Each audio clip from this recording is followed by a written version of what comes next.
Hello, viewers. I'm glad you're here.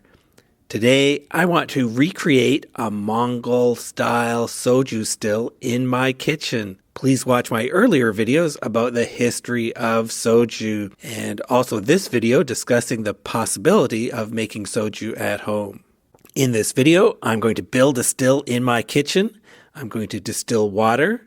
I'm going to distill rice wine into soju. Then I'm going to taste and tell you my conclusions. So the first step is to move to New Zealand, where it is legal to distill alcohol at home. So can I really distill traditional soju in my own kitchen? Well, I need to prove this to myself. So I'm going to build a still from pots and bowls in my kitchen and distill some water. Here's the large outer pot. I'll use these plastic chopsticks to hold up the inner bowl, which is the collection bowl.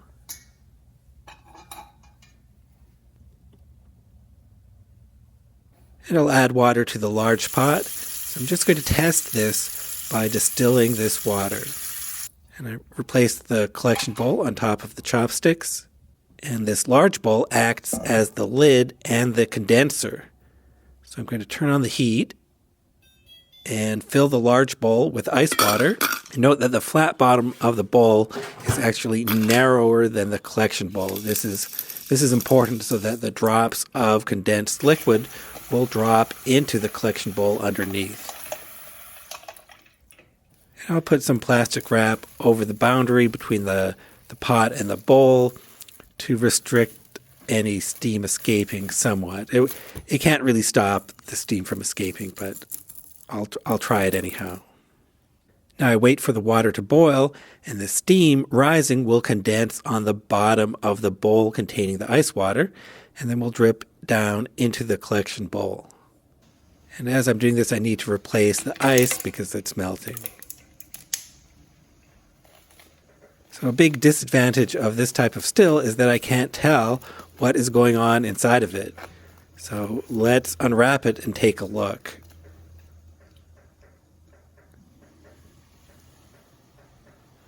Well, it worked. Some water collected in the collection bowl.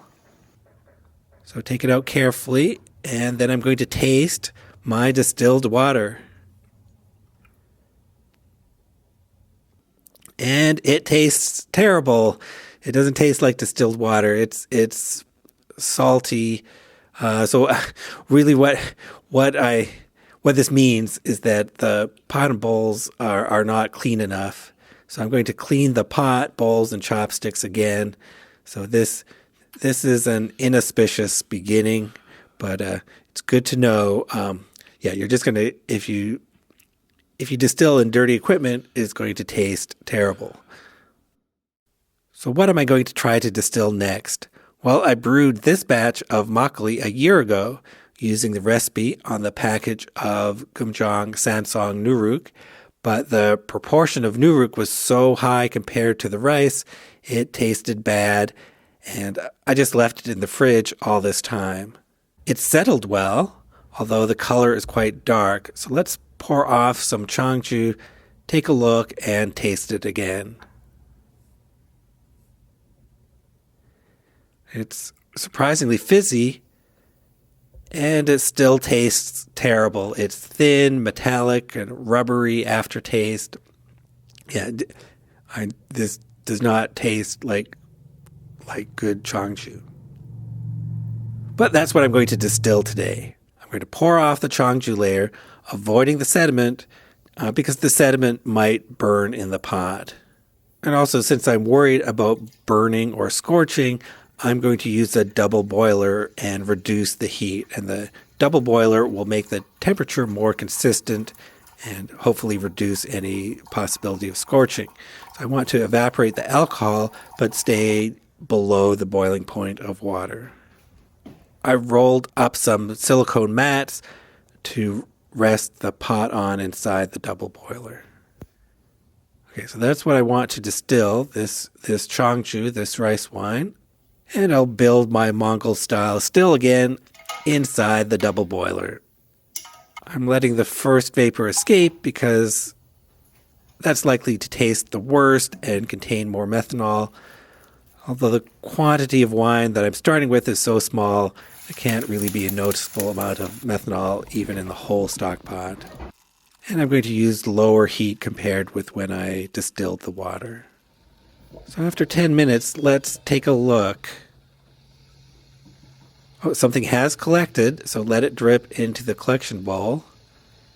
And this is very clear. It looks better than the distilled water I tried to make last time. And this is 58 grams, just about 2 ounces collected in 10 minutes. I'll put it back together and keep on collecting. Now the steam you see is mostly from the outer part of the double boiler. So just remember that alcohol vapor can ignite. So you don't really want a lot of alcohol vapor. So always know where your fire extinguisher is. Also replace the water with more ice. This uses a lot of ice. Okay, 10 more minutes. And another 59, 60 grams. Put it back and keep on distilling. This is not a very efficient way to distill. I have to say that. Now it's time for tasting. Okay, so here's the sediment remaining from that makgeolli I made. That was my fermented rice wine or rice beer. I did not distill the sediment. So here's the clear layer from that brew. That tasted terrible, but it did contain alcohol and it was clear. So it was suitable for this distillation attempt. And here's some of the distillate collected in the first 10 minutes. I didn't collect enough to be able to properly measure the alcohol percentage, but it tastes like it's 40%. Now, more importantly, it tastes like distilled alcohol, like baijiu, actually. It has that characteristic aroma and taste of baijiu, which is savory and floral. It's nothing like the terrible taste of that Cheongju I started with. Now, I haven't tasted a lot of traditional soju, but the ones I have tasted have this same characteristic flavor. I'm happy about this. I can't believe it. It just tastes right. It's nothing like industrial soju, like the green bottle soju. This one has the right taste of traditional soju.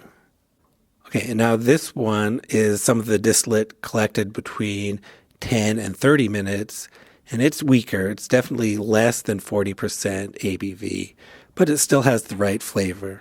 Now, here's some of the distillate collected between 30 and 50 minutes, and it's even weaker, and the taste is not so good, has more of a bitter flavor, but I could always add it to the pot the next time I distill. And I'll just give a reminder here to store distilled liquor in glass, not plastic. And in total, I got about 120 milliliters of distillate, starting with about 800 milliliters of rice wine. I probably had the temperature too high, but it is hard to control the stovetop temperature precisely. So here are my conclusions. As a proof of concept, this experiment worked. It produced a product with the right taste, and it's almost too easy to do this. I did realize I wasted a lot of the alcohol in the fermented wine. It just evaporated without being collected because this is a very simple and inefficient still. So I wasted a lot of the alcohol. If I wanted the maximum amount of alcohol, I should have just kept the original wine and drank that. So by distilling, I lost some alcohol. But the flavor of this particular original wine was bad. So distilling it fixed the flavor of the bad original fermentation. The good thing is I now have a small sample of traditional soju. So I'm really happy to have this small sample. Even though it's not efficient, there's no reason to do this normally. But as proof of concept, this worked. Now, I have to say, I don't recommend distilling larger quantities than this. You'll expose yourself to legal and physical dangers. But I'm just happy to have this small sample of traditional soju that tastes right to me.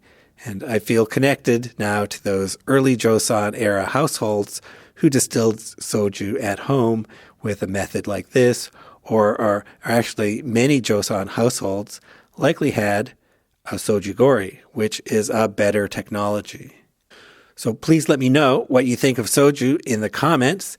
And if you live in New Zealand or Korea, let me know if you've tried to distill soju and if you have a sojugori. And I know you want to know the ABV of this, but the quantity I collected in each stage is too small for my hydrometer. So I'll have to make another video to measure the ABV. Thank you for watching.